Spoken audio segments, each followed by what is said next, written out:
Hey, what's up, everyone? Welcome back to the Live Now podcast. I'm your host, Nate Kingsley, and my guest for today's conversation is Nick Moutis. Nick is a recent graduate from Northeastern University. I think that he double majored, but he definitely majored in computer engineering. He is a super smart guy, and we always have an awesome conversation. This conversation started off a little bit slow, so bear with us for the first 5 or so minutes. And it also is perfectly split up essentially into two completely different conversations. So about an hour in, I'm going to add in music so you guys know where it's going to be split up. But the first hour of our conversation was about primarily how we treated school and our philosophy on kind of tackling now entering the real world and just handling issues that come up in our lives. So we're both recent graduates, and I'm actually going back to school. So it's all this stuff is this is a pretty volatile time in our lives, and I think that Nick especially, but both of us have very thoughtful approaches to how we do things. And the second half of our conversation is actually what we planned on talking about, which is artificial intelligence. This is something that interests me a lot, but I know next to nothing about it, and Nick knows a great deal about it. And he's hoping to learn more, so I might have to talk to him a little bit later on. But until then, I hope that you guys enjoy my conversation with Nick Moutis.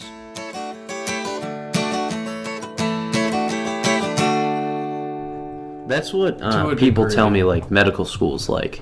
So, a big issue is, My friend Evan's in medical school right now, and he's like... Oh, where does he go? Somewhere in New York. Somewhere in, Queens or something. In New York City. He was saying... I don't know where Columbia is. Columbia is, in Manhattan, just south of Central Park, I think. I Gotcha. toured there. Well, it's somewhere, really close to Central Park. Oddly enough, Columbia's DBT program is a fucking joke to get into. Really? Yeah. They accept, a crazy high percentage. Which I never understood why. But... Seemed like a pretty cool place. But the campus was, literally just a square in the middle of Manhattan.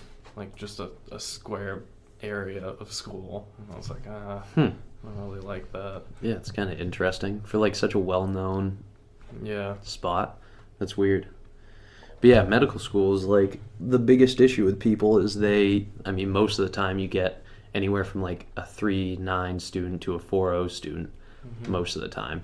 And then they go in and they get, C's on everything. And they're like, oh, no. And it's like, no. Everyone gets C's. Yeah.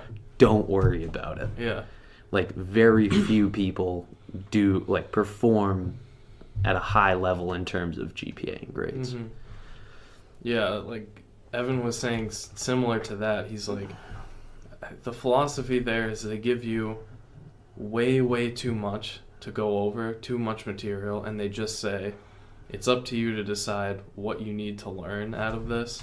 And it's part of the profession is understanding when to stop going into minutia and broaden your understanding of another facet of the human body.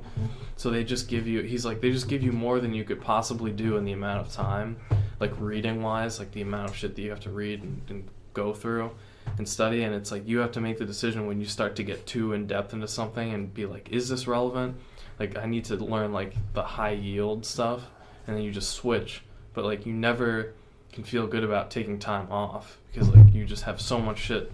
You could always be learning more. Yeah. So he's just it's crazy. Yeah. Well, a lot of people don't agree with that philosophy, but I do in the sense that it's because in medical school it's if you're a psychiatrist, if you're an orthopod, if you're anything, you go and you do the same 4 years of medical school, and then you specialize after. Yeah. And you specialize, you go on an internship and then residency and et cetera, and that's when you specialize. Yeah. So you apply to stuff. So that's when you kind of get into the minutia of shit. So it makes sense. And then you're inadvertently, when the teacher says oh, you choose what you want to learn, you're inadvertently choosing what you want to specialize in then. Yeah. Kind and of. you sort of go towards whatever you like, probably. Yeah, yeah. Like, you'll know, like, oh, this is interesting to me. Yeah. But what I didn't like was the process after graduation from medical school. That's what turned me off from it. What, like the specializing? Yeah, because it almost works like you're going to do... Well, I wanted to do orthopedics A, which is the hardest thing to do. Because everyone wants to do it, because A, there's a lot of money in it. And I think it's just popular because... Cool. Yeah, it's cool. But, yeah, so when you graduate, you essentially have to be, like, top of your class if you want to have open season on whatever you want.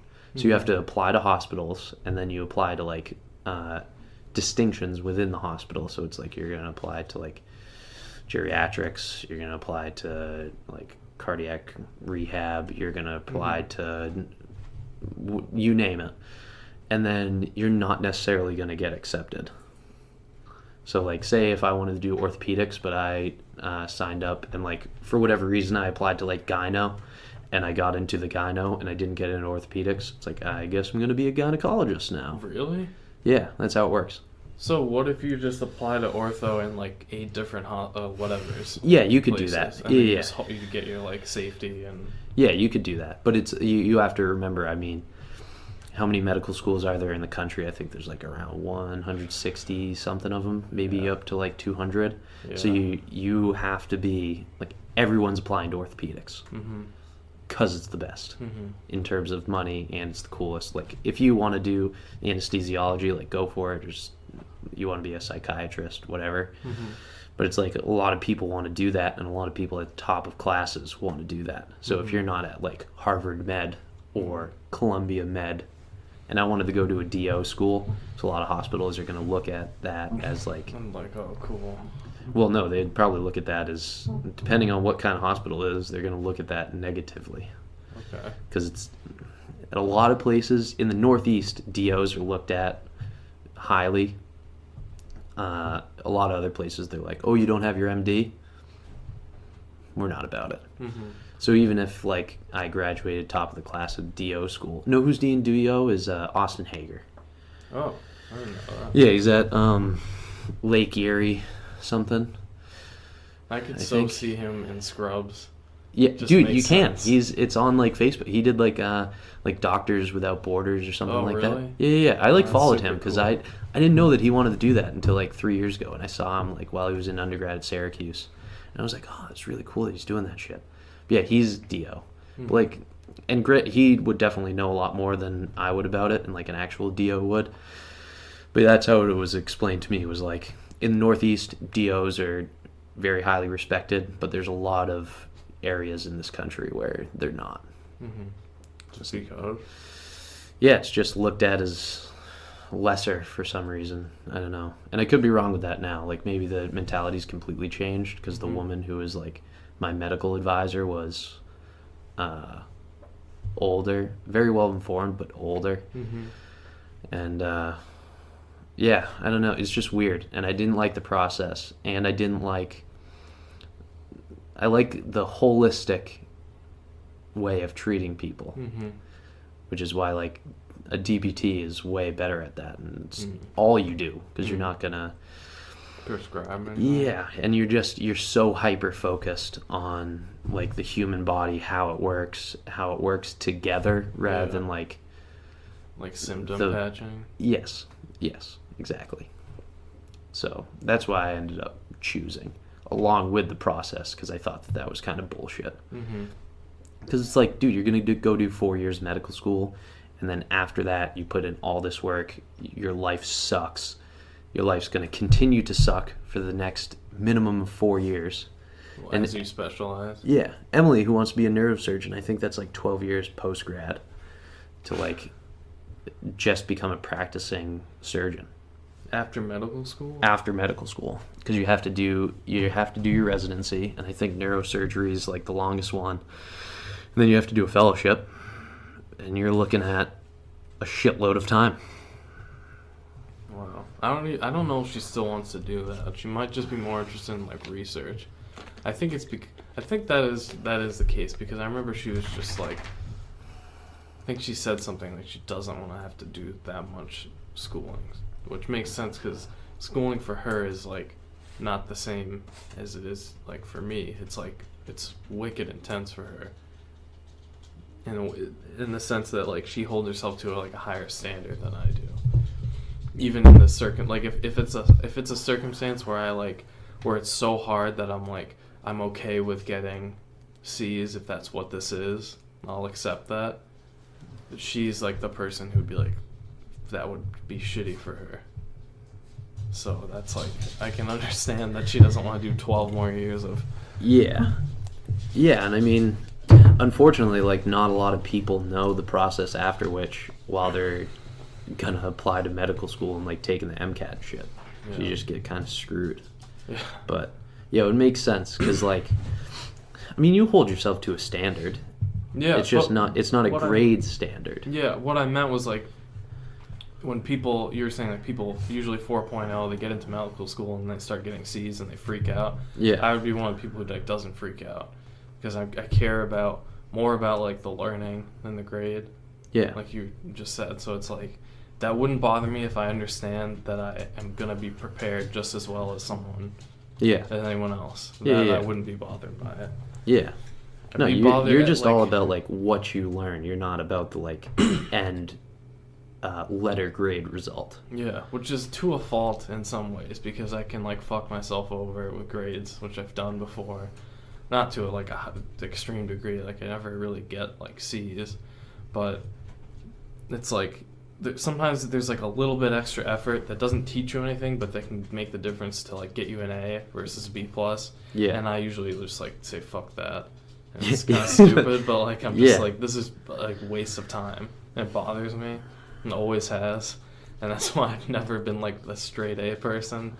I'm always just like, I don't want to do this stuff. Yeah, I don't know what changed in me in college, but I switched to like I'll put in the extra effort now. Yeah, my roommate Chris is like that. Like he's always like, why do you do this? Like, why do you just stop? I'll get like to within 5 feet of the finish line, and then I'm like, all right, whatever. I'm here. Yeah. I've done it, and then like I just don't want to do it anymore, which is weird. Yeah, it is weird. But I've it's like changed that this past semester. I was like, I'm sick of doing that. Stupid. I'm sick of knowing more and getting worse grades than other people. Yeah, but like, especially now, like, what's the point? There really isn't one. I just like wanted to do better. Gotcha. Well, I mean, this summer class for you, like, perfectly exemplified. Like, you take the shit pass fail with that math. What was it? Group theory and like math. Yeah. Yeah. It's just a math class. Yeah. But you like take it pass fail. You're just like gonna learn some cool shit, and you like clearly didn't care about the grade, but you probably put in like some of the most effort. Yeah, I mean, I got a 99.6 in the class what? for no reason. Dude, what a shit. Retarded. Dude, to get a P, you need a 60. I know. It was like, I don't know. Rebecca would be like, oh, we're hanging out tonight? And I'd be like, no, I gotta do work for group theory. And she'd be like, why? What do you mean? Like, just spend time with me. You don't need to do any of this. And I would just like, I don't know. It's the type of thing that's like, you just, I don't know, not everyone's like this. I think you're like this. When something's harder, it like wakes you up, makes you try harder. Yeah, because like 90% of what we do, especially in school, is just like a time consuming rather than mentally stimulating. Yeah, like for me, like physics 1 and 2 in college, which I had to take just as an engineer, just like was super unstimulating. I hated going, and I just didn't have much motivation for it, and it was like I didn't want to be there. But group theory, because it was hard, was like actually like that I like wanted to go to class, and it was way easier to focus, and it was easier to make myself do the work and like read through not the textbooks suck, but like reading through my notes. I wonder why the textbooks suck. What is group theory? You like half explained it yesterday, but I still don't really. It's like, I think it's because I don't know set theory, right? I guess that's part of it. It's like, I thought about this like more after we were Well, talking about it. you explained it pretty well, I thought, with the how if you just find like a niche and then you kind of run with it, you'll find similarities and commonalities between other niches, and then it kind of now you take point A and point B, and all the space in between is now explained a little bit better. Do you want to start recording? I haven't. Oh, okay. Yeah. Oh, we're motherfucking live, bitch. Yeah. Yeah, dude, we're 17 minutes in. Oh, well, I didn't know that. All right, so yeah, group theory.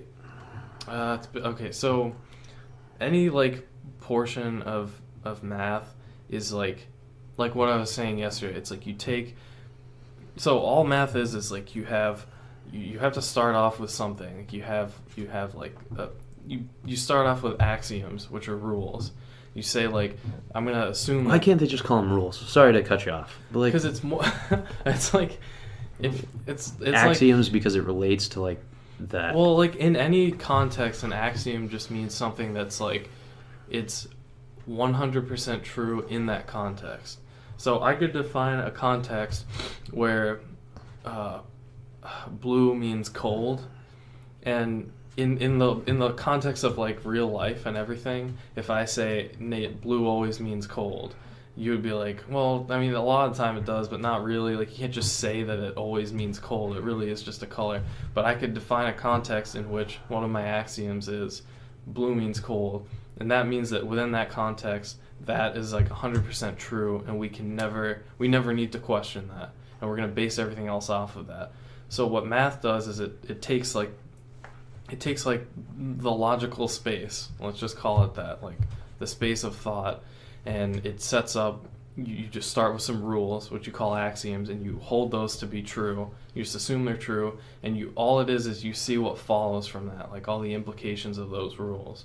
So like I was saying with trig, it's like all that is like, okay, let's take triangles, which we're gonna like a triangle, a three-sided shape, and we know some things about it, like the interior angles sum to 180.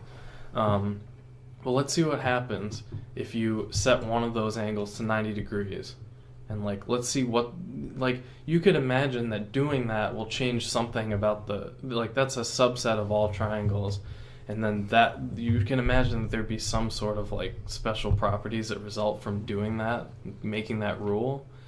And it turns out what results from that like is trigonometry. Like all of that shit comes from like you setting that rule, that one thing. Yeah, and seeing what comes from it. And like if you just think about it for like a second, and you didn't know about trig, and I said like, why don't you just go and investigate on a piece of paper what happens when you set an angle to 90 in a triangle, and like see how the sides and the hypotenuse like change length with respect to each other when one of them changes.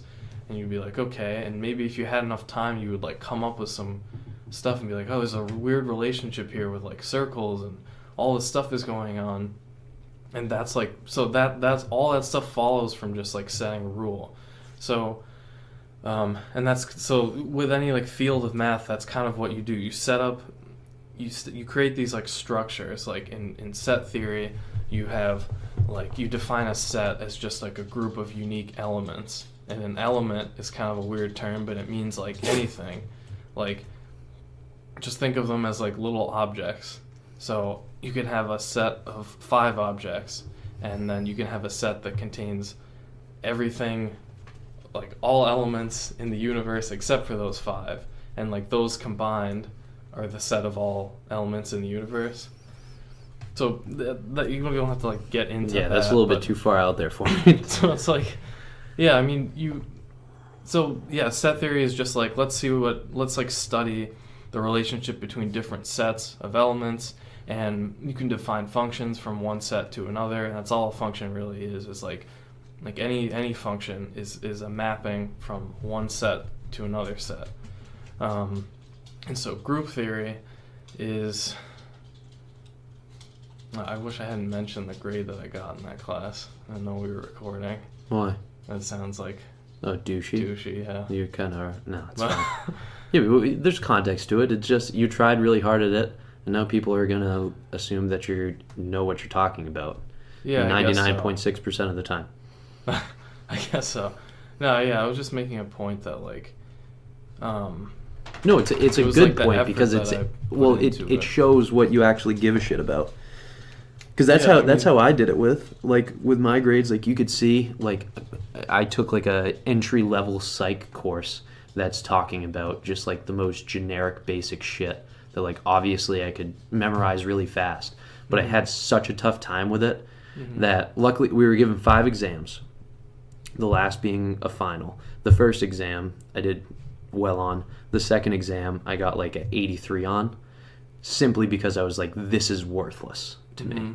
Like it's not actually worthless now, trying to put it in the context of what I do. Yeah. But at the time I was like, this is a waste of my time. And easy class, I got an 83 on a test, which is the lowest grade I ever got on a test in college. Luckily we could drop one, but I had to take the final. But it just proved that it's like this, like I try at things I only care about. Yeah, and which is why it turned from me in high school being the shittiest student ever with like didn't even have a 3.0 to in college having almost a 4.0. Yeah. Because I gave a fuck about what I was learning about. Yeah. And it showed. So it's like you cared about group theory, which we don't even know what it is. Yeah. Well, I don't. But you cared about it so much that you got like almost a perfect grade in it when it didn't even matter. And so it's worth mentioning that that was like the hardest math class I've ever taken, and like just what you were saying, like I took stats like 2 years or 3 years ago now, and I just like didn't put any effort into it because I like and did stats the same is a joke. thing. I know, and I did worse in it than this class. And this class was like, I remember like I took discrete math at the same time as I took Calc 3, and I was like, oh, discrete is harder than Calc 3. And I know that group 3 was harder than discrete. And I had the same professor for both of them, actually. He was really like just an awesome dude. But so yeah, it was super challenging and just like totally like irrelevant, like I was saying yesterday, to like what I actually do. Like it was completely theoretical. There was no effort to ever apply it to anything, which I like. That's the type of thing I actually like. Like, I don't need you to come up with a real world example for me to care about it. I just want it to be you just like to challenging think. And interesting. Yeah. You're a cerebral dude. I mean, I don't know. It's just like I've never so part of like me understanding myself better was coming to that realization and like embracing it, that I've never cared about, like when it comes to learning something, I don't care about like the application of it. Like you don't need to give me like word problems in physics for me to like want to learn it. I just want to know like the way it works. Like you don't have to apply it to anything. And every physics teacher gives you the word problems or whatever. Yeah, especially when you're not dealing with like dynamic might be the wrong word, but like dynamic physics, and you're just dealing with like very basic shit, and every question, at least because I only did physics 1 and 2, and they're like, in a perfect universe. You're like, I don't live in a perfect universe, you motherfucker. It's like, give me either give me theoretical questions, which is what you're doing anyway, but don't put it in a real context. So we talked about this before with Izzy, because she was like, oh, I hated physics because of that. She was like, don't like give me a situation where I'm throwing a baseball, but I have to like ignore air resistance and consider it a point mass moving through space.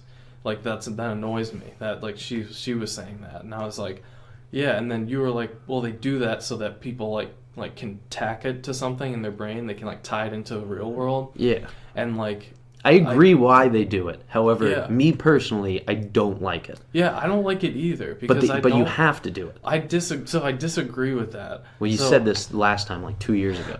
No, that was like a few months ago at Tucker's place.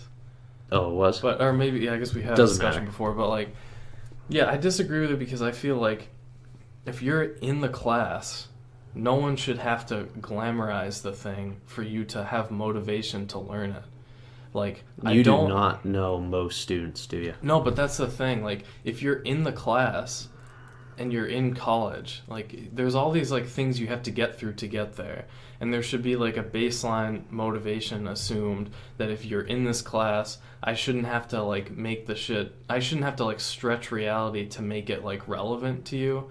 I should just be able to give you the material, and you should learn like how it actually works. So I think it's useful to learn how it actually works without having an application in the real world. Because if you truly understand it, you're giving people too much credit, I think. No, but I think people should have to like come to that standard. I mean, not with everything. But there's things that are easy to. So to a degree, like I think it makes sense to apply, make the stuff applicable to the real world to form problems around, and that kind of makes sense. But I don't like the idea of stretching reality to fit the problem and then later on saying, by the way, that's bullshit, and it like doesn't make any sense. This is how I justify it, because I'm with you, but I think that you and I have different feelings than the grand populace. Mm-hmm. Because a lot of people are just, how many fucking times have you heard like, oh, how does this even relate to the real world? Yeah. You're like, it's physics, dude. What do you mean? Like, how are you not flying off the ground right now? Also, gravity, you dumb fuck. Who cares? Like, who cares if it relates? Like, everybody does. You and I don't.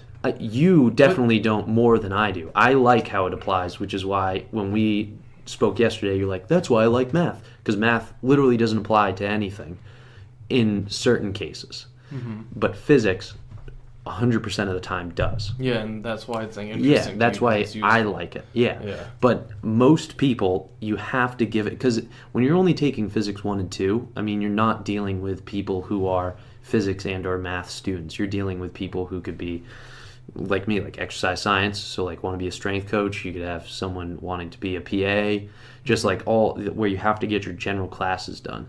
So they don't care how it works. They just have to take the class, do it, be interested enough in it, and whatever. But when you're teaching physics 1 and 2, you're not going to get anyone to buy in when you're just like, here's an equation, do it. But the thing is... But the thing that makes it more entertaining is applying it to some stuff and making it relatable. Like everyone knows how to throw a baseball because everybody's done it since they're 2 years old. So like that stupid kid in the back who doesn't want to be, well, I shouldn't say stupid, but the kid in the back who doesn't want to be there because he's a physiology major but has to take physics, throwing the baseball to him, he can now relate it to his physiology background and be like, oh, physics matters. Yeah. He doesn't have to know everything about it, but you can now take torque and use torque into what he does. So now it's relatable to him. Granted, it's not a perfect world. Air resistance isn't in there. Yeah. That's the minutia thing. Like we were talking about before with medical school. It's like you choose how deep you want to get. You want to go deeper. I want to go deeper. You actually can. I currently can't. But that's just because you have more of a math background. That's how I justify it. Because people...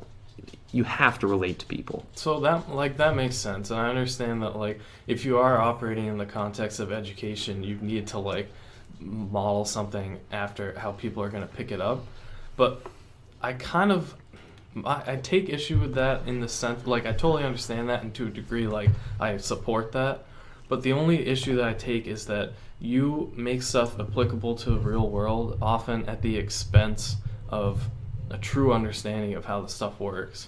So, definitely at the expense of that. Yeah, and that's an issue for me because if you take, especially with things that are super basic, like things that are in like physics 1, physics 2, like stuff that's really like, well, it is like 1 and 2. It's like the intro to the subject. So the stuff is like super fundamental, and I think that it's really important if you're learning fundamentals for you to have like a super intuitive understanding of the fundamentals that is unrelated to anything but like the world of physics. So if you put your brain in like the physics world and you exist in there for a little while and you justify all these equations and these rules against, you try to like develop intuition within that physics realm that your head is in, and you start to understand it on like a deeper level, and then you tie your intuition into all these rules. Then if you have that developed and you have that sitting in your head, then everything is so much easier and that any application that you're faced with, if you haven't seen it before, and this is true with like any basic like understanding of like a field, like the fundamentals, you can do things that you've never seen before, like because you've figured them out from like point zero to like the solution, and you've like basically like derived your intuition to those concepts yourself, and then you can apply them to anything, and you can do it better than someone who has seen like a real world application of it in a lot of the time, because people who you can't help but tie your understanding of the model to the application. So if you see the application of the thing, you assume that the model works in that way. Yep. Right? I like that. And that's not true, because like you can't necessarily think that way, because really what it is that the application only works because the model is true.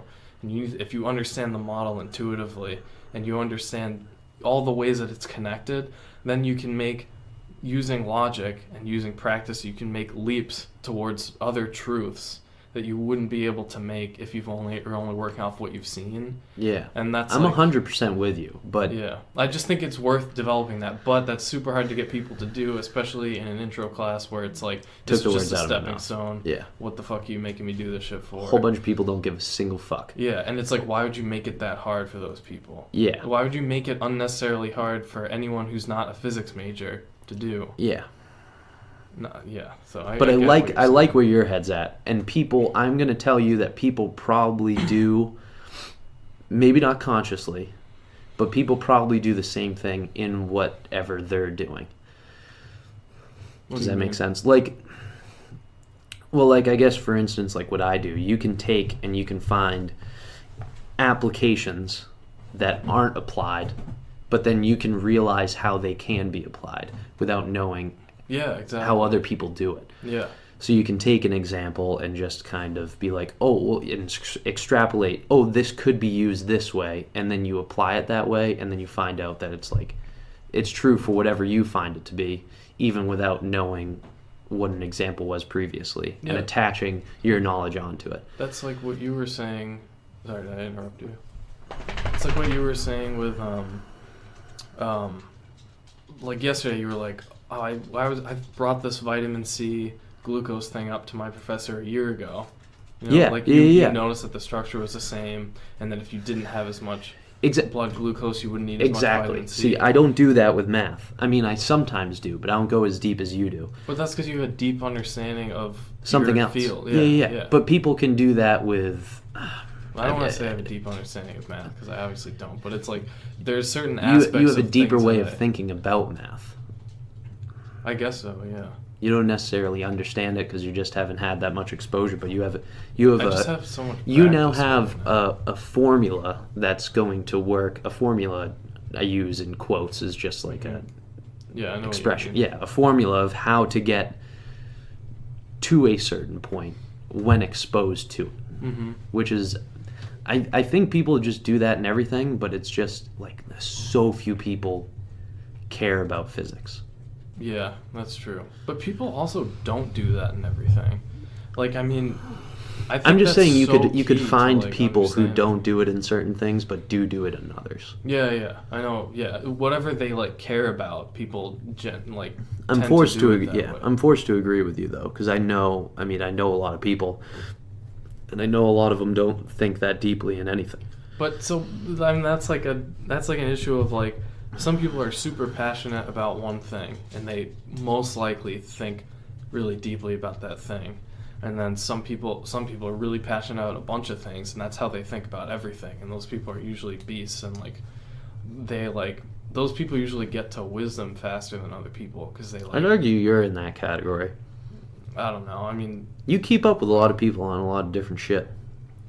I don't know. I mean, I get like. There's so much shit that I want to do, and I like jump around through it all, and then my biggest issue has been never like going deep enough into one thing as opposed to like multiple avenues. Like I always want to read like a textbook, and I want to like read 8 fictional books, and I want to draw more, and I want to like practice guitar more, and like that's what I mean. But you're very thoughtful about like anything as simple as like playing the guitar. Well, I shouldn't say as simple as, but just something like playing the guitar, which literally couldn't. Oh, it could be nothing. You could be like floating around. Yeah, I try to go like deep into stuff when I like get into it, because I don't know. I've done that. I don't know. I've spent like a lot of time in the past 4 years. Well, not actually a lot of time, but I've spent like a fair amount of time in the past 4 years, like pushing my like mental limits, which is harder in my opinion than pushing. How do you mean? Like, so if you're like working out really hard and you're pushing your physical limits, like it's more intuitive how to do it, and you just work at like a really high level for a period of time, and it's hard to do it for a certain amount of time, but you do it anyway. And doing that with like thought isn't as like easy. It's, for some people it is, and those people are super focused, like, but what I mean is like, basically what I mean is like, if you thought about how much time you actually spend thinking like hard, like thinking as hard as you can. We've talked about this before. Yeah. Yeah. It's so small. Yeah.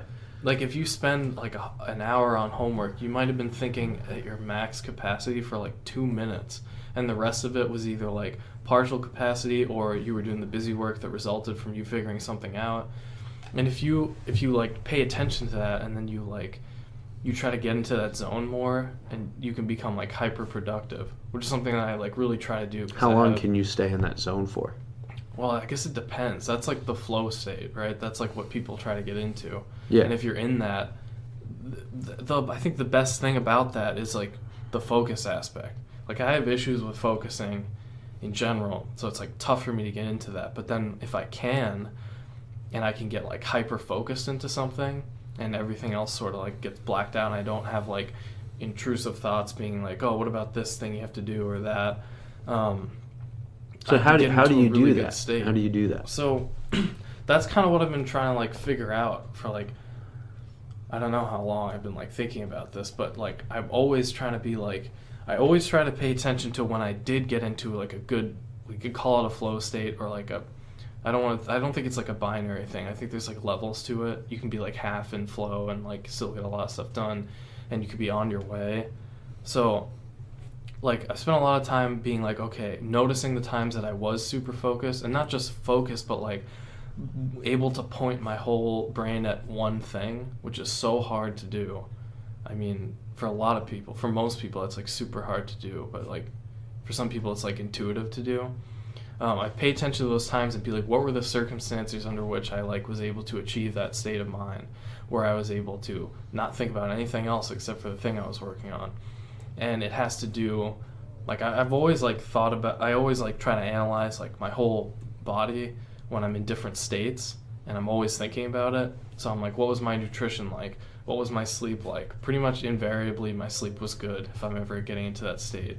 Or it could be, you know, it could be an exception. Like, what was my caffeine intake like?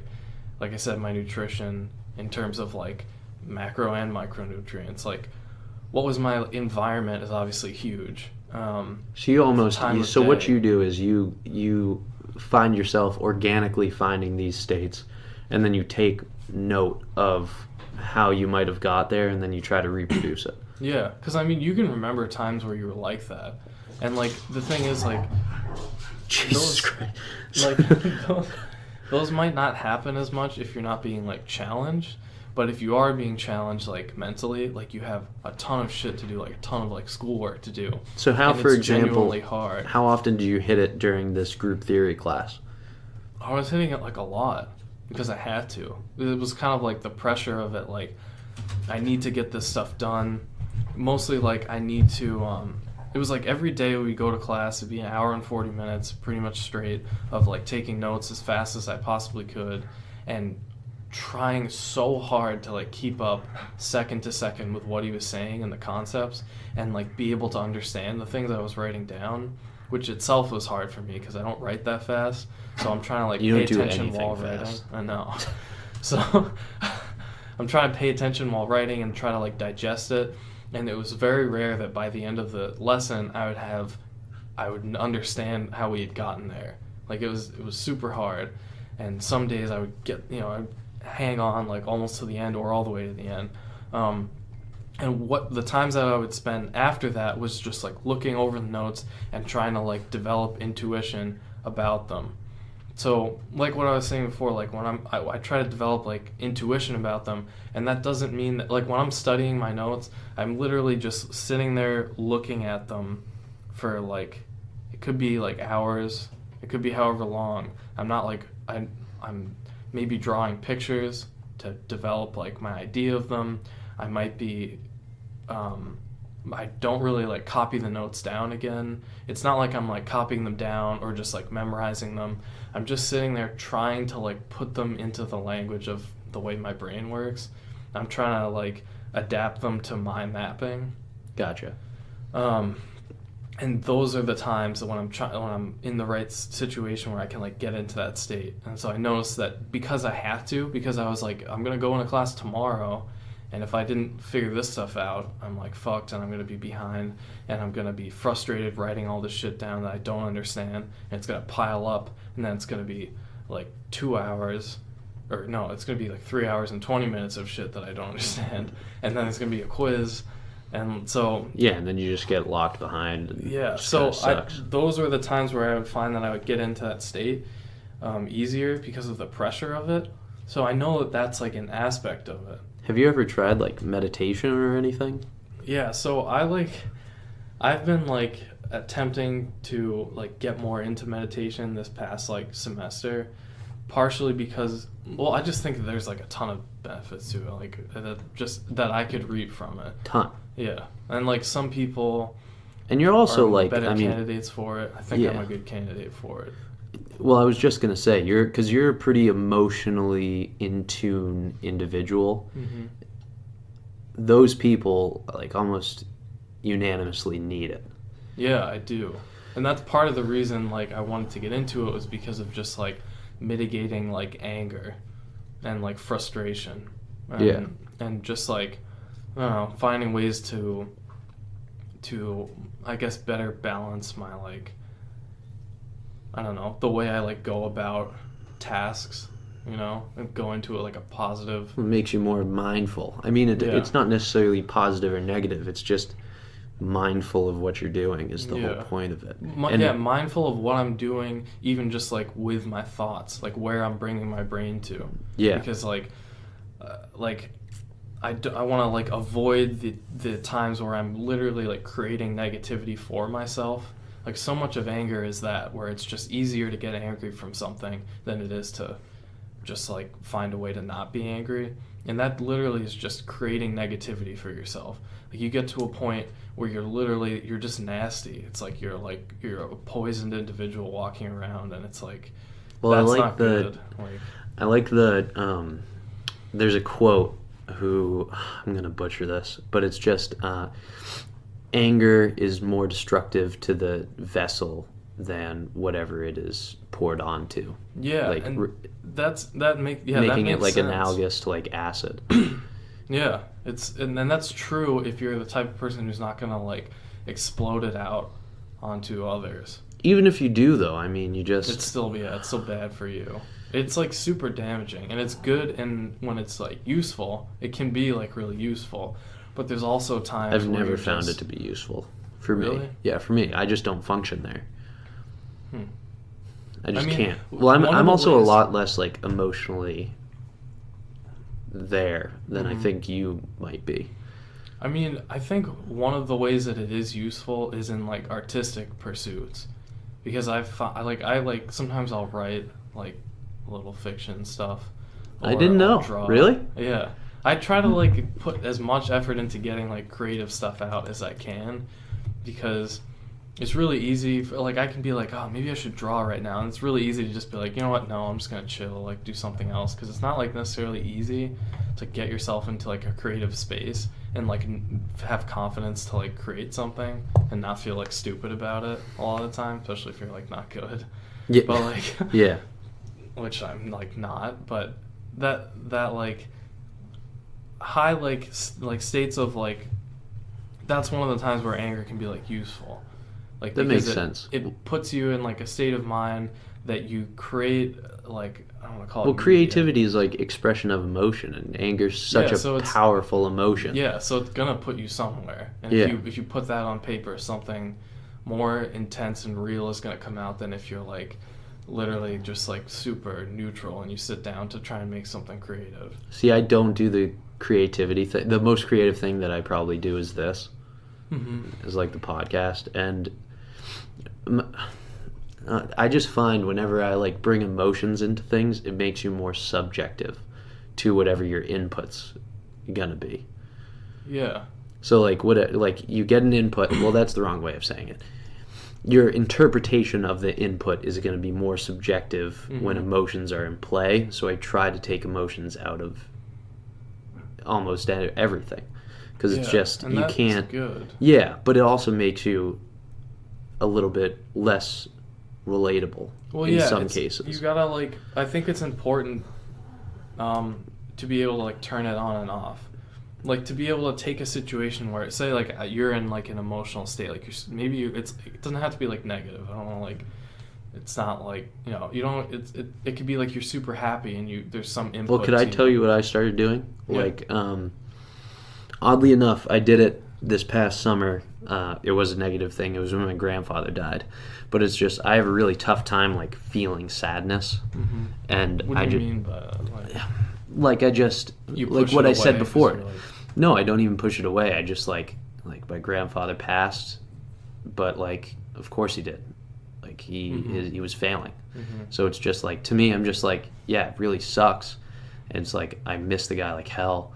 But like, objectively, I look at it and I'm just like, that's what happens when you get old. Yeah. That's what happens when you, I mean, his O2 saturation levels were so low, like he shouldn't have been alive for the last 2 weeks that he was. Yeah. So it's just, so I look at it like that, and I'm just like, yeah, it sucks, but I'm happy that I got to know him for 22 years. So I like wasn't sad about it. But there was one instance I went in, and it was the last time I said goodbye to him, and I was like, this is really sad. And like in my mind, I like felt sadness, and I took a mental snapshot. I forget who I heard this from, but they're like, take mental snapshots of emotions, so then when you feel something again, you immediately know what it is. So I was in that moment, and I took the snap. I was like, this is what sadness feels like. Yeah. And it just like overwhelmed me, and it was like, it felt, oddly enough, it felt good to feel sad. Yeah. No, I know what you mean. Yeah, but it's just like I don't get sad over death. Like especially when it's like a family member or something like that, which sounds pretty like counterintuitive, but it's just. Well, if it's like, not out of the blue. Yeah, like it's not out of the blue, but it's like my grandfather was like my role model. Like I'm happy that I got to know him. Yeah. Like I didn't know that until after he passed, and I was like, I'm pretty sure I modeled who I am after him. But it's like I was happy that I got to know him. Yeah. And I'm not like, when something happy or good happens to me, I'm not like, a lot of people just like get enveloped in it, and it's like I never really did. I never really cared, and I'd almost be like, all right, what's next? But you have to tell yourself, when something good happens and you get that feeling inside, I take a snapshot of it, and I'm like, that's what this feels like. It's like, this is good. Relish in it.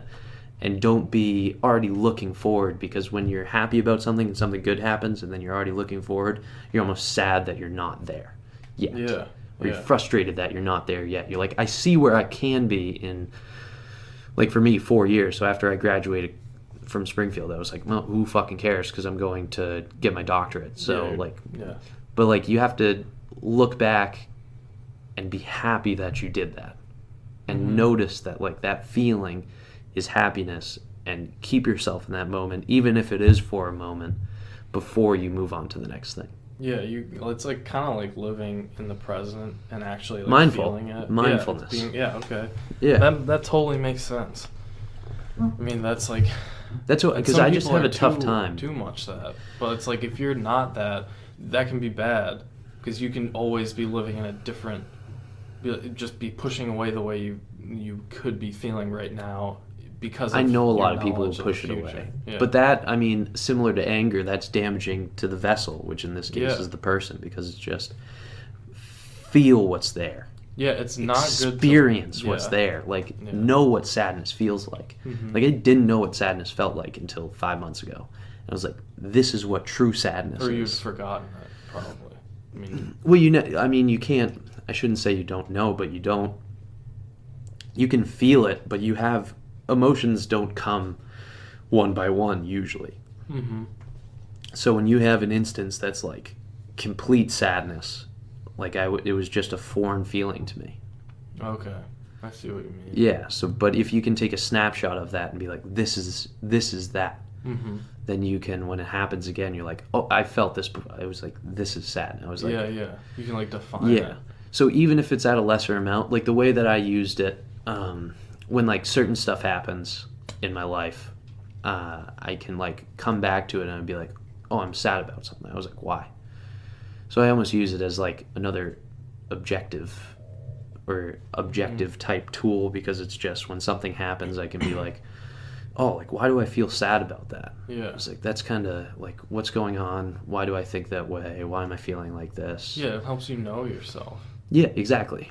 That's awesome. You're mindful of yourself. That's like, and that's kind of, yeah, being mindful. That's like why people. But if you just why a lot have of people do emotion, then, and you don't know what it is, then it's just, you're going to be nervous and upset and Mhm. frustrated that you don't know what it is. Mhm. And you're not going to be able to handle the situation because you're just like, I'm feeling emotional. Mm-hmm. I'm not feeling a specific emotion. Yeah. Yeah, it is worth like going into it like that. I mean, anything that allows you to like understand yourself better, super important.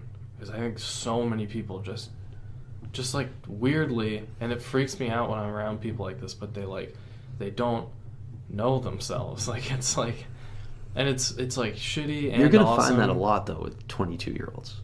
Yeah, I guess so. I mean, I probably like fluctuates. I think like when you're younger, you know yourself, and then people lose it, and then they hold on to it later when, you know. I'd agree with later in that. life. Yeah, I'd agree with that. But like, it's like hard to do that, and it's like hard to be mindful and like sit inside yourself and like attempt to look objectively at like your flaws and objectively be like, this emotion is like real and this is what I'm feeling, and like let's look at how I responded to it and see if it was appropriate, and then prepare yourself for the next time you feel it and try to like figure out the ways you can deal with certain things. Like that's super important, and that's like a big part of the reason why I wanted to like get into meditation. But and aside from that, another reason was to be able to like the idea of like accepting a thought and then letting it like move on and getting into a space where you can be more objective, like you were saying, like about all the inputs that you're getting, and sort of sit apart from them and compartmentalize them and sort of move down the path deliberately, as opposed to you just like falling down a path of habit that gets carved into your brain. Yeah. And to bring this sort of full circle, coming back to like your flow state, because if you, like with you thinking at a high level, so you're just kind of like happenstance falling into it, but you know like parameters that you have to be within to fall into it. Yeah. Meditation, I think, especially with, well, like Wim Hof, for example, he's just like, so your heart rate and your breathing is just like, that's autonomic. So it's like you don't control it. So your medulla and pons just take care of that shit for you. So it's not like, it's not a cortex Right. process. But you can turn it into that, because I can now consciously be, Yeah. control how long that is. I can inadvertently, from controlling my breath, control my heart rate. So what if flow state works such as that? And I think it does, because I meditate and then I do my Wim Hof breathing. At least I did at school. I've fallen way out of it. I got to get back on the horse. But I would do that, and that's for the next 2 hours after that. I could go do anything, and I will be at peak thinking level. Wow. Like peak. Wow. And I can go in, like, it's short-lived, but any time, like, I can do it multiple times. So like what you said, like you think really hard for 2 minutes, and then you do busy work.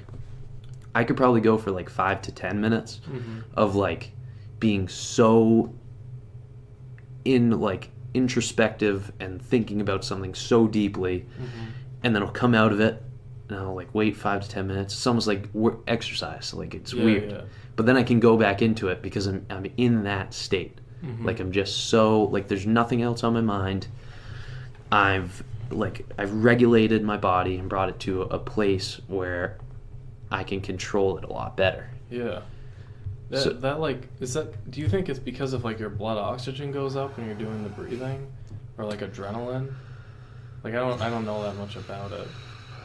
I honestly think it's just you're finding, well, yeah, there's a lot of physiological effects that are going to take place, but it's just you're finding a headspace.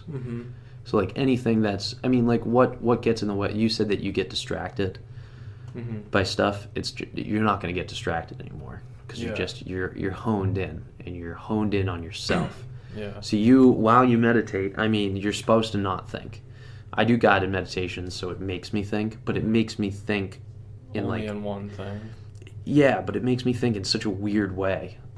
Like when I was getting like quote unquote good at it, like I would literally like have out of body experiences, and I could like visualize myself and visualize like the way that I'm breathing and like what's happening to me, and then like I could just bring myself into such a place where I'm thinking at such a high level in such a prefrontal cortex thought process that when I get out of it, I've essentially just tuned and warmed up my brain to go into deeper thinking. I don't know if it's like completely correlated to just higher O2 levels, because you can only saturate your blood so much. Like Wim Hof argues that you can like hypersaturate everything. It's like he could be right, he probably is right, but you can't, as of right now, prove it. Maybe you can, and I'm wrong in saying that, but I think I legitimately think that it's just you bring yourself into such a better headspace where it's you now are within your parameter, but your parameter's so much less of a range than what you've made with your nutrition and stuff, that it's just like you can almost willingly fall into it. Yeah. And I found that I can. That's awesome. I should probably like attempt to do that. I mean, there's like... We could do it right after this. I haven't done it in so long. Yeah, I mean, I'd be down. Like, there's so many, like... And there's things like trying to understand why I might, like, lose focus. And then one of those big things is, like, if I have a bunch of stuff to do and I haven't figured out when I'm going to do all of it, it's floating around my head and distracting me. But if I've written it down and scheduled it all, not scheduled, like, exactly, but just written down what I'm going to do in what order, and just written it down, say I'm going to do these things today, and then I'm going to do this one right now, that allows me to convince myself that what I'm doing right now is 100% the right thing to do, because I figured it all out, and I don't have to wonder, oh, shouldn't I be doing this or that, and then I can be super present, and then that's another element of it. And then, that's like a mindfulness practice. Yeah, and that's something that I just, like, I don't know, I really knew that, like, this past semester was going to be like really like challenging to get all the things I need to do done, and it was going to be stressful, and so I was like need to come up with like methods to like optimize myself, because I knew that if I could get to that state that like you're describing. Optimize, such a good word. That's so right. It's that's kind of what I was like what I like try to do, and then now that I've gotten a little better at it, and then like I could use what you're talking about as a tool, like it's all just like ways to. Like, I want to turn my life into the best life that I can, like, make it. And all I need to do in order to do that is to get out of my own way.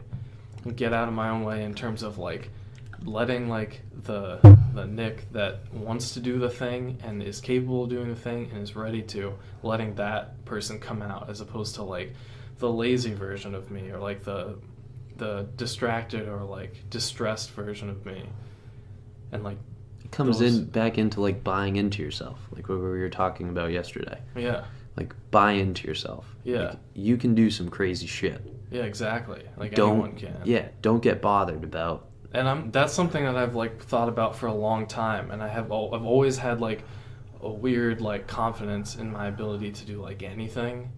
I just like I'm really good at convincing myself that I'll be like super good at something. And then that's like a good mental state to go into when you're trying super hard at something. Like I'll do that before like tests and exams and stuff. I'll just like convince myself that I will like, that everything on there is going to be like trivial. Obviously it doesn't always like work, but if you get into that like mind state, that like, that's like another thing that can like push me into like that focus state. Yeah. Where I'm like, I'm so ready to like get after this thing, and it's like I'm so there. I'm like so present. And you're so convinced that like not only can you do it, but like you essentially already have done it. Yeah. Because you're just like, yeah, obviously. Like yeah, and I can like, I've always like I could convince myself of anything. All right, guys, this is actually a halfway point. So if you like the first half of the conversation, keep listening and listen to the second half. This is kind of a special treat for you guys. So next week's podcast is going to be with another buddy of mine, Dave Corson, who's an amazing musician. And he actually did an original song for me at the end of it that blew me away. So here's a sneak peek at it. And if you want to listen to the whole thing, tune in next week. Enjoy.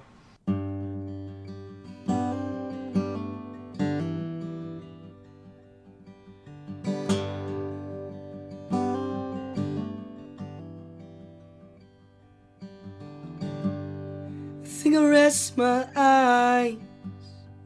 You'd come, it's no surprise. You'd be there when I wake.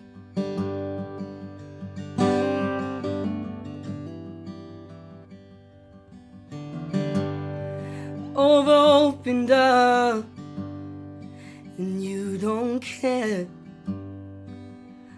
about what I did.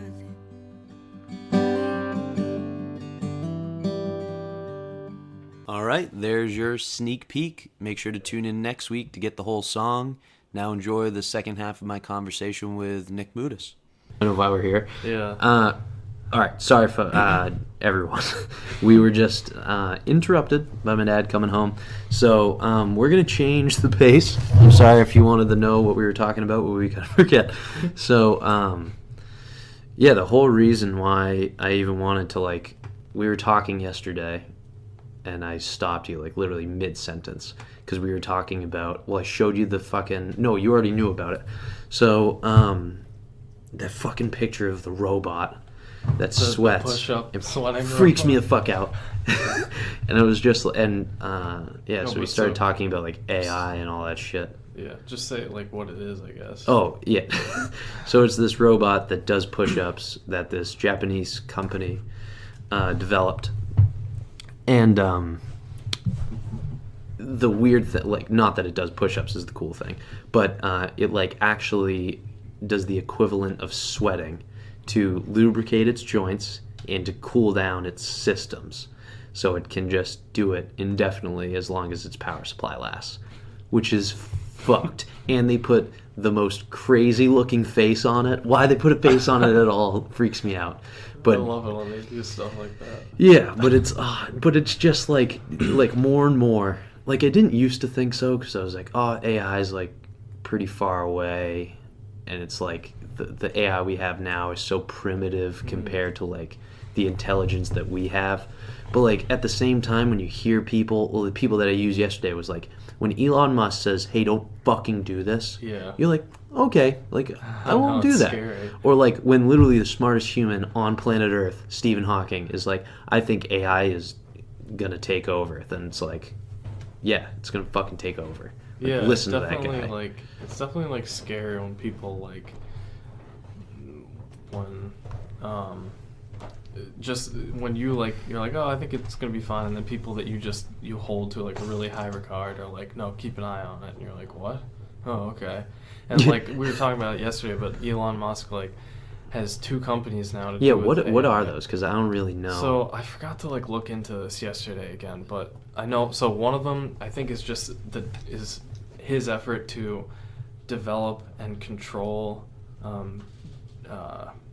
basically like deep artificial intelligence. Like he one of the 2 companies is like, I think it's called OpenAI, and the goal of it is to like develop AI and to make sure that there's regulations that keep up with the process of making the whole thing better. Because I think his biggest fear which he's like stated, is that it'll get super developed. We'll develop deep general artificial intelligence that is like extremely powerful, and then it'll just be used as a weapon by some negative force, like in the same way that like people were afraid of like nuclear weapons being taken and used for the wrong hands or in the wrong hands. He's worried about it becoming that type of a thing, and so that's one of his like concerns with it. And the other one, he has a company called, it's Neural something, I forget. And that has to do with his idea to put... Well, you said it was like neural lace or something like that. It's something like that, neural link. I don't remember. But that has to do with creating like a human to artificial intelligence link that we can put in our brains that'll sort of be a communication between like your thoughts and whatever general artificial intelligence system can be created. And in that way, he's like, well, if we all have the connection to it and the use of it, it can't be taken. Well, you make it like our evolution rather than our evolution of like the human species rather than like the evolution of the dominant species on planet Earth becoming the machine that we make. Yeah, or just being in the wrong hands of whatever. It's like if we all have it in our brains, then it can't be like taken into one individual, like held above by one individual who has malicious intentions and then used in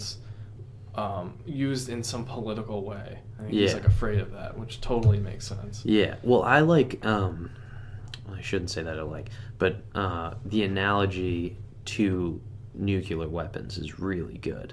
Yeah, because so it's like a modern version of that in a way, because... Well, have you ever listened to like the guy's name's Oppenheimer, right? Yeah. The father of the A-bomb. Yeah. Have you listened to his interview after the fact? Yeah, where he quotes the Bhagavad Gita. Yeah, the like Hindu scripture or whatever, and he's just like, "I've become death," and you're like, "Destroyer of man, destroyer of worlds." Yeah, okay. And you're just like, "Holy shit."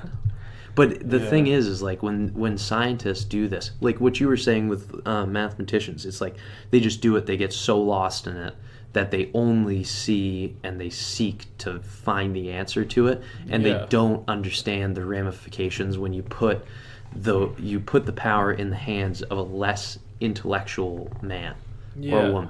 Or just, even or someone who has malicious person with bad intentions. Malicious means. Yeah. So, and that's like I think part of the reason that Elon is getting into this, just to like...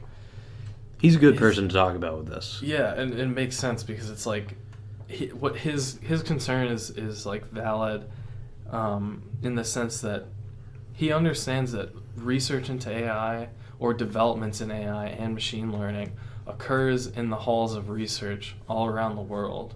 And that is like something you can't stop, because it's like the advancement of any field.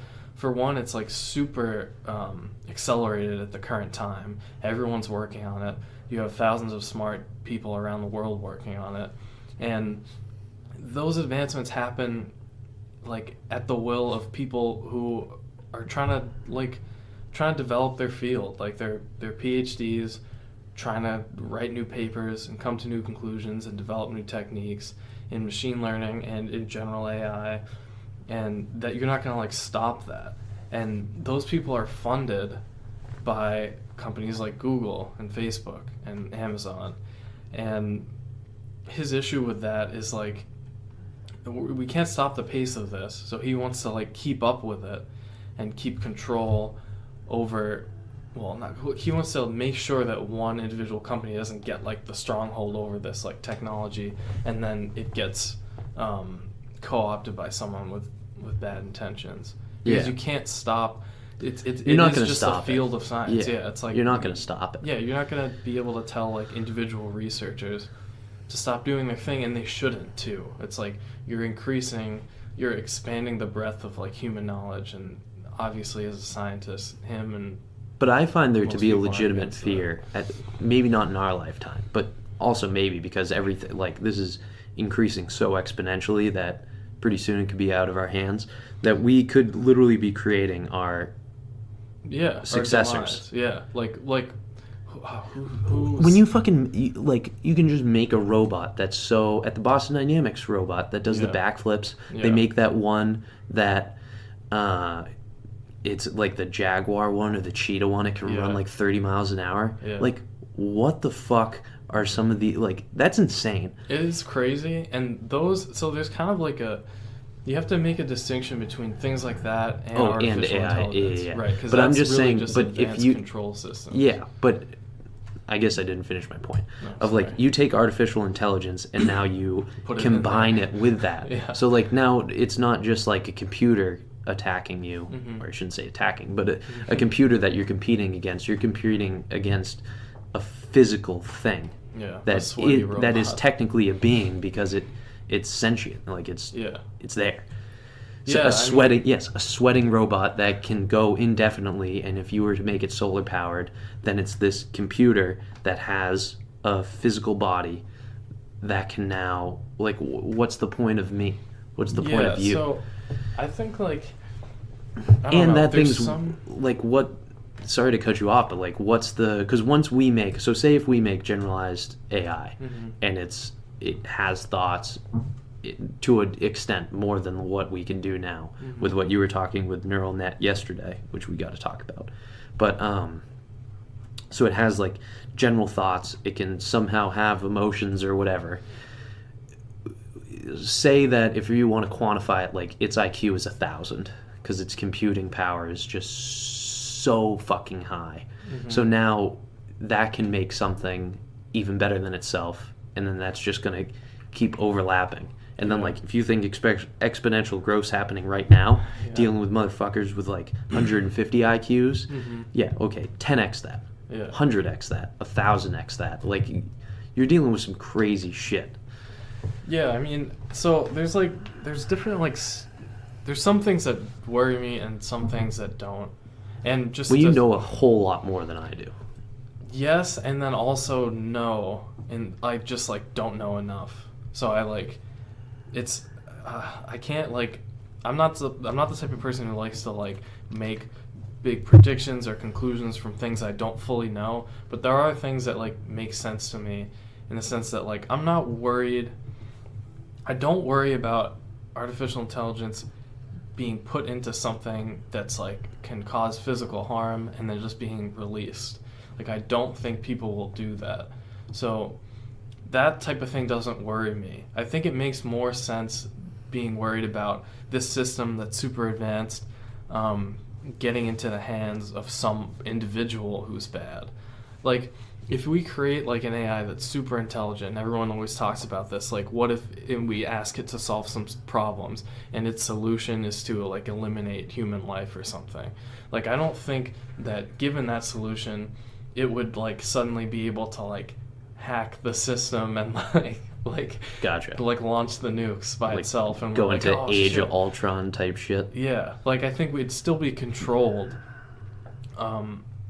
to a degree, like as far as we can, which is like I think, you know. But what's the deal with like what just happened with Google Translate? What happened? Well, they had to like turn it off. This was this was a number of months ago. No, it was Google Translate. Like whatever, talking to each other. And it like invented its own language. That's something that it's doing without human control. The only human element in there was like they had the self-destruct button that they could press. So you think that like that could just be, as we progress, like we still have the escape route, so if we notice that it's not, we're like, oh, we don't like your output, off. I mean, I don't worry about us creating something that we suddenly realize like, oh shit, we gave it control over some shit that now it can do anything at its own will. I don't really worry about that as much as people seem to. Do you think it's legitimate, like, well, I don't know how many people actually worry about it. I just hear it. But that's what people think. Like, you know, when you think of like AI and people think of like, oh fuck, like robots that are autonomous are gonna start being able to hack into computers and control shit that we just can't keep up with them. But I feel like that only happens if we like release the software on, you know, just like on the let internet. it go. Like, we're like, goodby. It just like floats around. And so I think like systems are pretty controlled, and like and that's okay, but it's super scary to have a system that's like hyper powerful like that, and that is like more efficient and quicker than any like group of individuals could ever be, and having that in control of like. Well, I think they're already like more efficient and quick. It's just they're but not. I mean, in a creative way, like in a human way. Yeah, I was just gonna say. Like if you take like Newton and you like made him think for 50 years, but you could do that with like a computer system. Imagine in like 2 minutes. Just lock that guy in a room. Yeah. Just like, all right. Like that. That's pretty crazy. Come back in 3 years. So I think people worry about that, and I don't think that's as like the apocalypse scenario is that big of a deal, because I don't think that would happen. But what you were talking about is like putting it under control, like so that it's not going to hurt anyone, but putting it into like super advanced control systems like Boston Dynamics develops, and to where you have like automation to like an extremely high level. And I do think that's going to happen, and people are also afraid of that. Because they're like, okay, even if they aren't even if we can't make something that's equivalent to a human brain in terms of its creativity, like we can make it so close to that, but not quite there, and that'll still like wrap up with automation like 80% of the jobs that we do, and the only thing left will be like creative endeavors. Well, couldn't you like, say that that's already that. like here at a very like that's like happening quick, basic, with like automated cars. Yeah, exactly. Like, think about the effect. Like people talk about the effect on like the trucking industry in the United States. Like if we can automate all of that, that's like so many jobs that people are driving around and they. Yeah, but you could just like there's going to be a whole new field of now developing all that type of stuff. Yeah, and like repairing them and stuff. But so and there's like little dips. That's where a big it's like transitional periods where it's like new industries are being created while other ones are destroyed, and like it's kind of crazy. There's fluxes. Yeah. And then, people get so worried about it. That's a huge, like a lot of people have been talking about that recently, of just like, especially with the trucking industry, they're like, oh, all these people are going to be out of jobs. It's like, yeah, that doesn't mean that you stop innovation.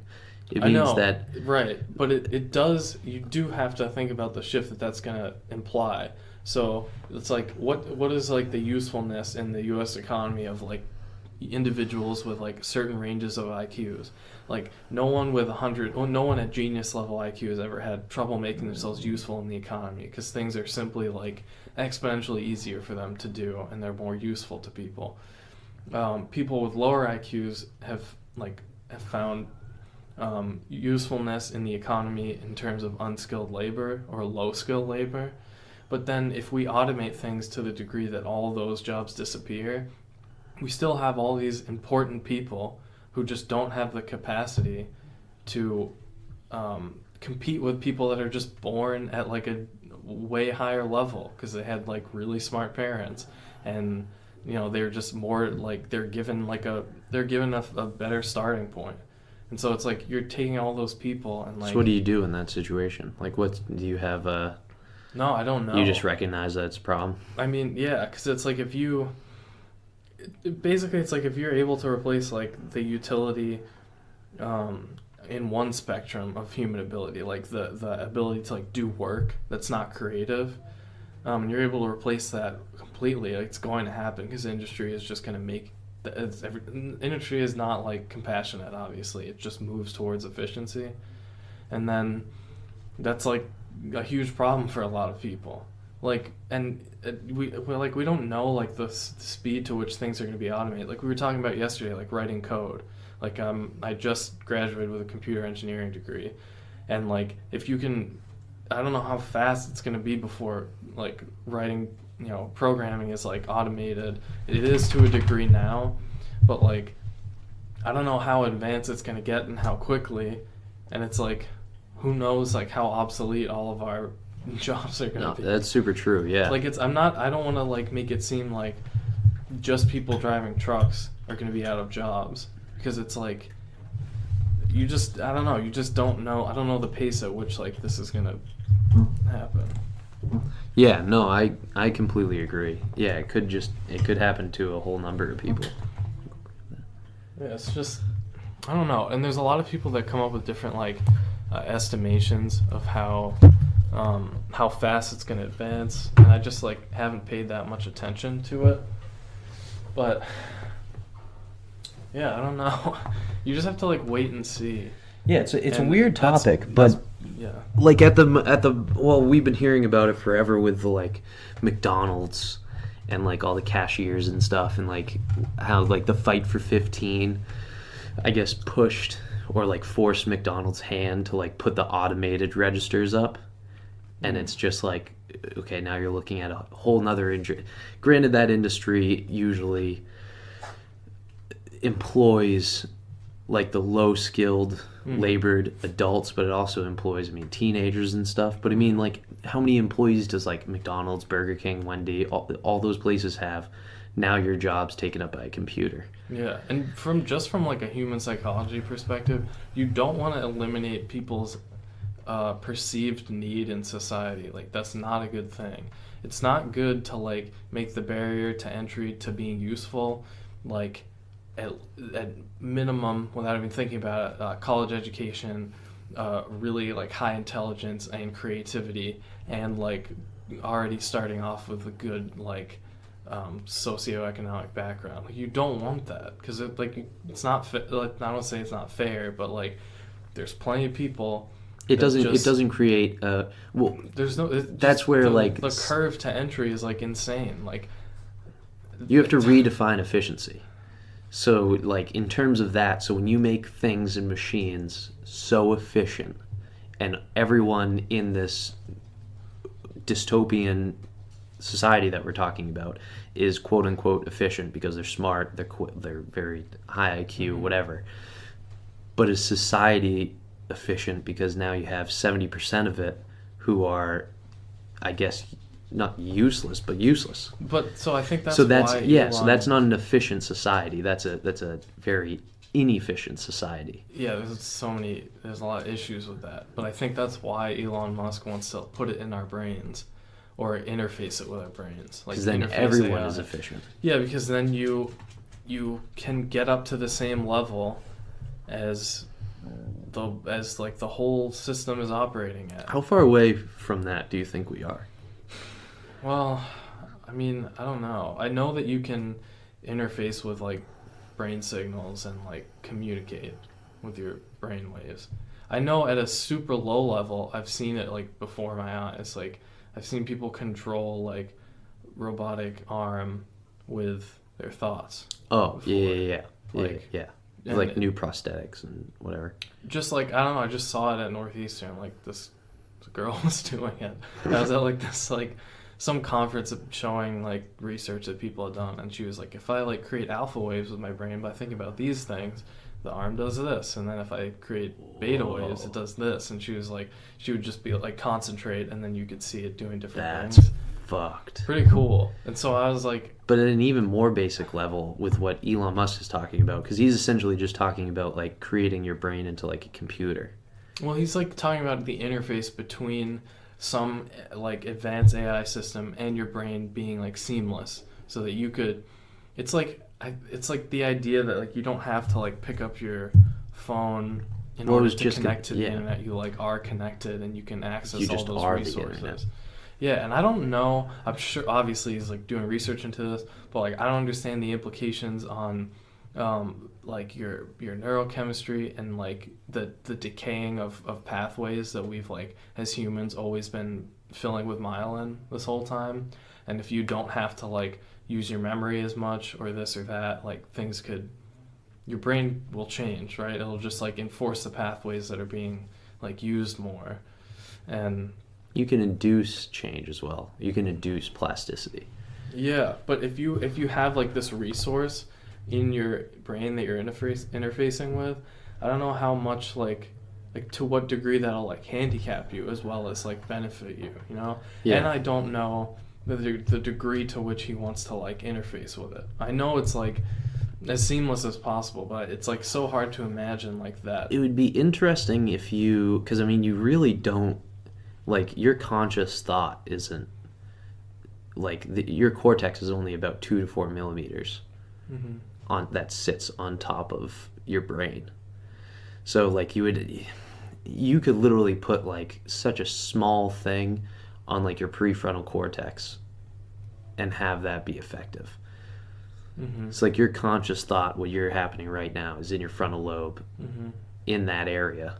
So if you just attached it onto that, and you just, not necessarily like, I guess you could connect to the internet or whatever, but it would just be sort of like you're way quicker in thinking, and you have a bigger pool of information to go grab from. But that pool doesn't come from wherever it comes from now. I mean, you store memories more like temporal lobe, Yeah. and like areas like that.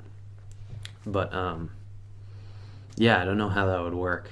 It's definitely a consideration, and I'm sure that people smarter than you and I are considering it. Yeah, I mean they're like working there, and I think like it would be really interesting if you could, if what he's talking about is like you could be working out a problem, and then like a lot of times when you're like dealing with a problem, you're trying to like connect, you're trying to like go from one link to the other and see if it like the connection is real, and see like what follows from the things that you know. And like feeding those as inputs into some sort of like a artificial intelligence system, and like I don't know, like manipulating that with your thoughts, like that's so crazy.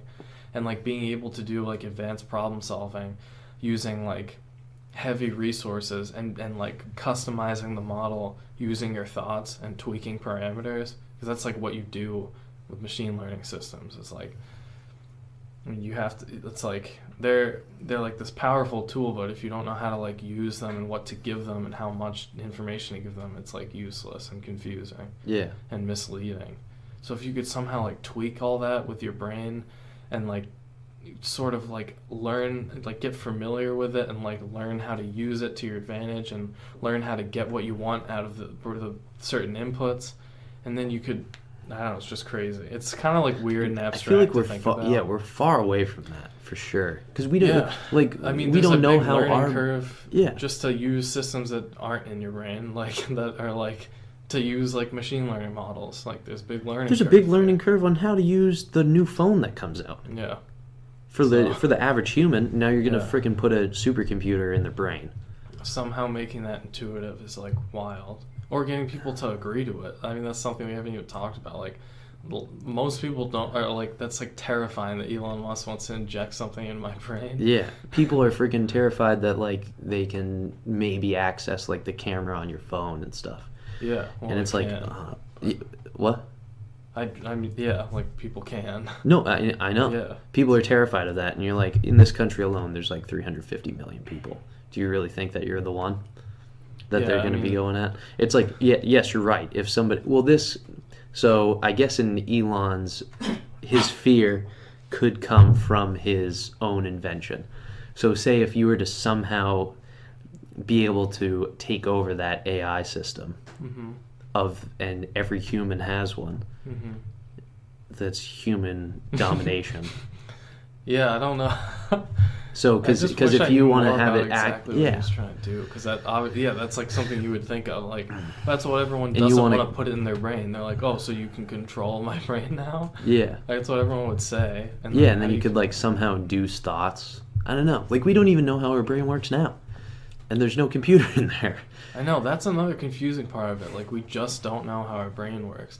The only thing is, that's why I think it's an interface that he's trying to create. He's trying to create an interface from, like, your cortex and your active thoughts, and nothing to do with any You mean, like, map it, function.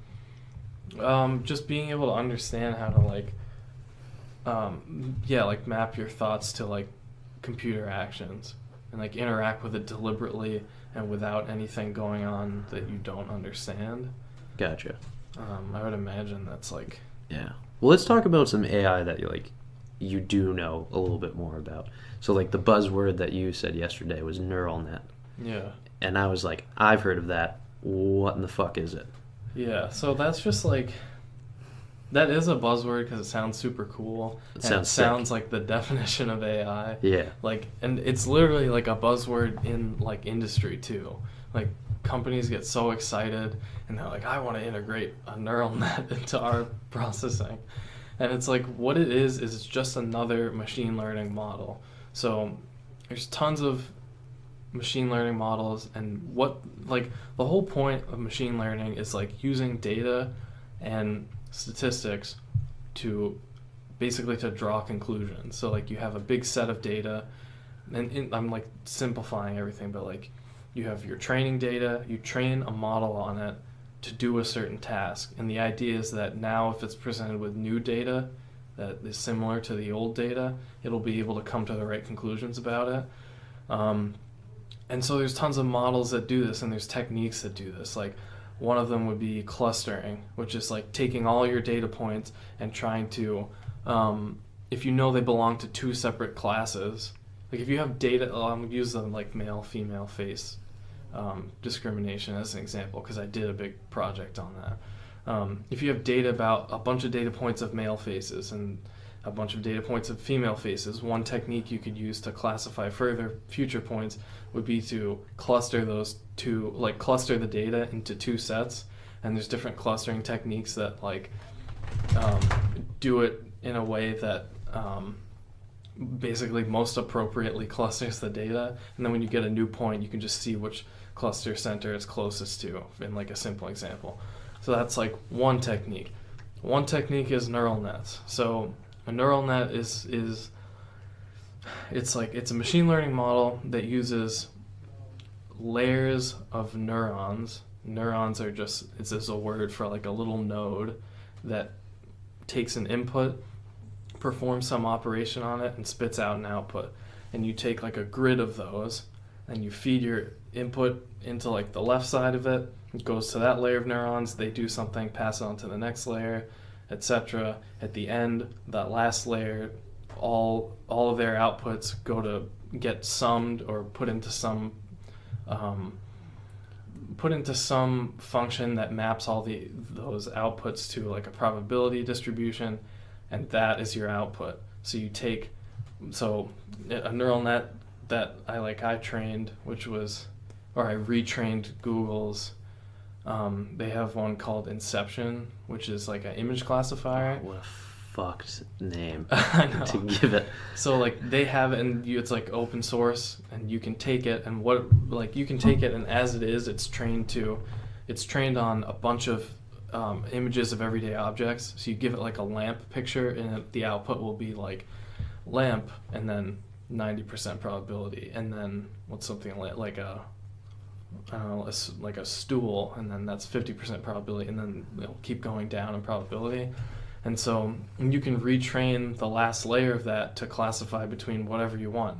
So, and it's like really easy, they make it easy to do. So I retrained it to classify male and female faces, and I gave it like a data set of labeled male faces, labeled female faces, trained it on that, and then gave it some new input. Trained it, you mean just like give it the inputs, but you also give the answer.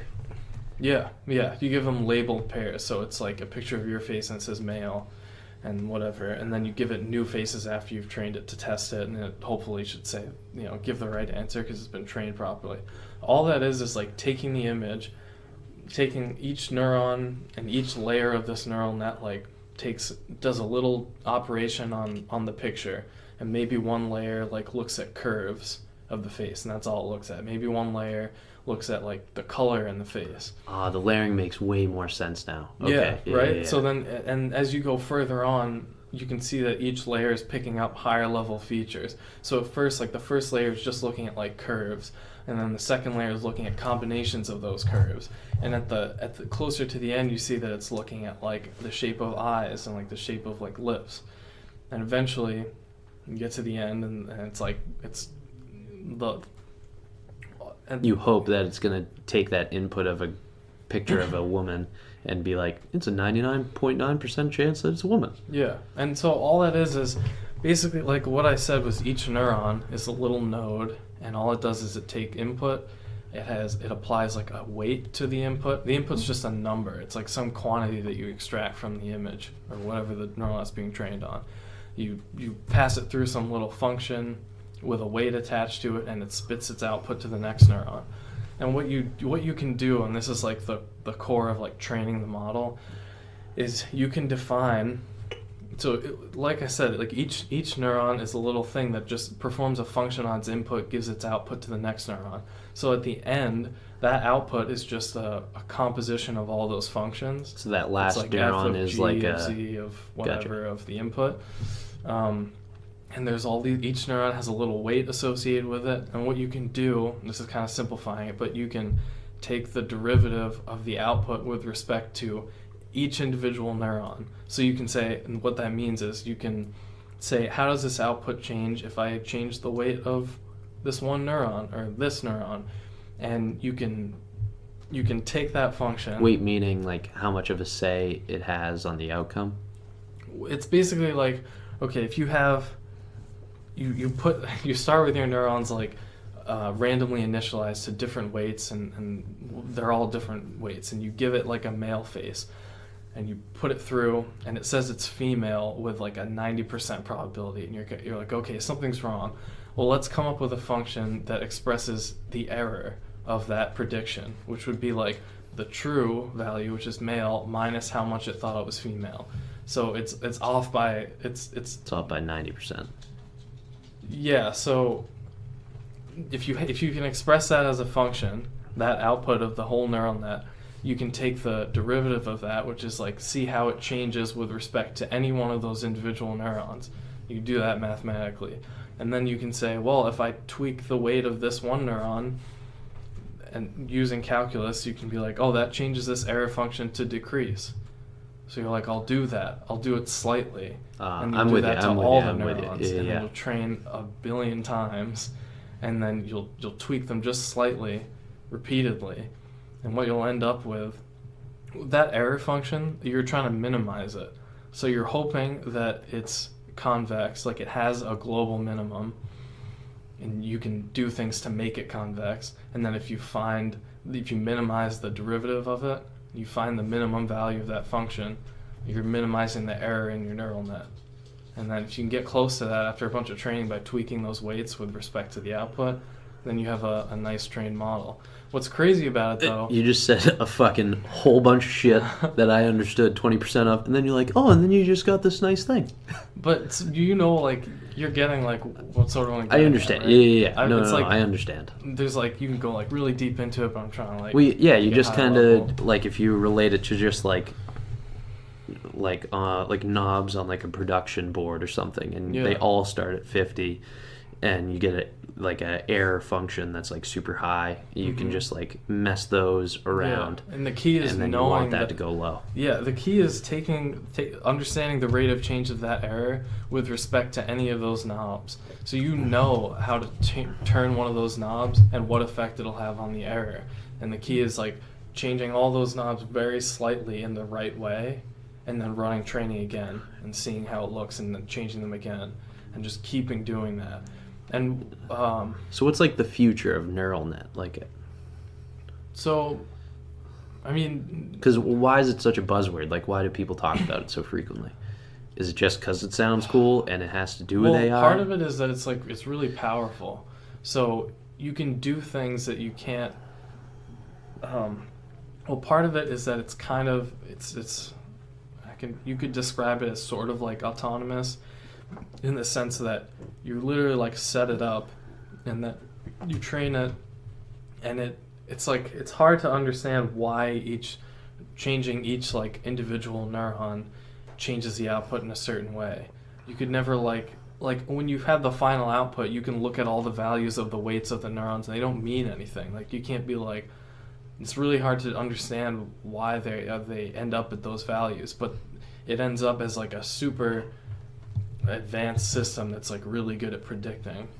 So part of it is that it's powerful and that it's well suited for like large amounts of data if you have enough processing power, and that it's like neural nets can be used for like a large variety of problems and more advanced problems, like taking a pixel, like all the pixels in an image, and deciding if they're male or female. Like that's not like trivial in any way.